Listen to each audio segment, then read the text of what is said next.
In addition to the governments and international organizations involved in the North Korean abductions issue, experts and non-governmental organizations that focus on human rights in North Korea are raising their concerns and making efforts to resolve the abductions issue.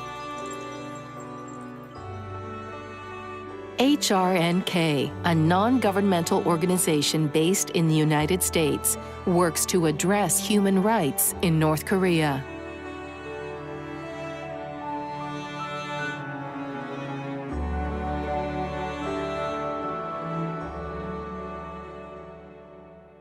Please allow me to begin by thanking the people and government of Japan for this humbling opportunity to highlight the critical importance of reuniting nationals of Japan and other countries abducted by North Korea with their families.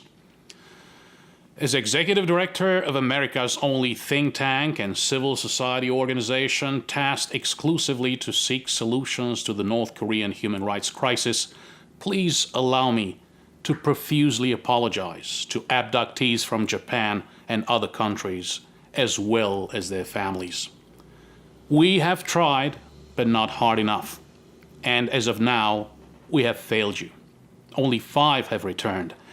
Every time I participate in an event with the families of those abducted by North Korea, it breaks my heart to look them in the eye. I'm a son, husband, and father.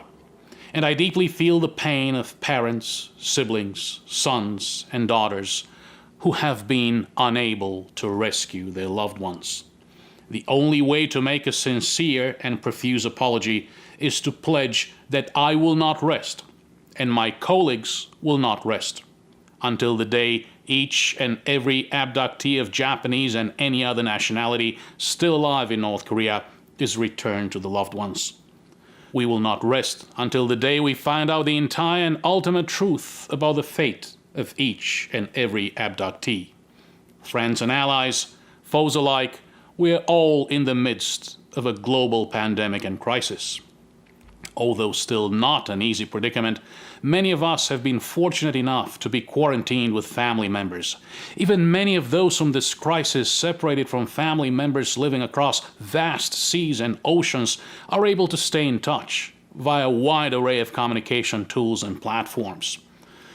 Perhaps now more than ever, we need family to navigate and survive through troubled times. And yet, the families of at least 12, likely as many as 883, or even more Japanese victims abducted by North Korea have been denied this fundamental human right. The Kim family regime of North Korea continues its grotesque and inhumane policy of holding captive nationals of Japan and other countries. Japan, China, Guinea, Italy, Jordan, Lebanon, Macau, Malaysia, the Netherlands, Romania, Singapore, South Korea, Thailand, the United States, diverse cultures, histories, religions, and traditions, all held together by a common tragic bond. Their nationals have been abducted by an aggressive, criminal, megalomaniac North Korean regime. A regime that always stands ready and willing to sacrifice its own North Korean subjects as well as nationals of other countries to avoid transformation and reform at any cost, to perpetuate its anachronistic and tyrannical grip on power. Every time I watch them, I am profoundly and inexorably moved by the video messages recorded by family members of confirmed abductees made available by the government of Japan. The families of Taguchi Ayako, Yokota Megumi, Sogami Yoshi, Matsumoto Kyoko, Ichikawa Shuichi, Masumoto Rumiko, Matsuki Kaoru, Arimoto Keiko, and others, all abductees whose current whereabouts must be confirmed and who must be returned to their families without further delay. This past June 5th, I was deeply saddened by the passing of Mr. Yokota Shigeru, father of Megumi. He spent much of his life fighting for his daughter's return. He passed away without being granted the fundamental human right of being reunited with his daughter. His passing reminds us all of the urgency of our mission.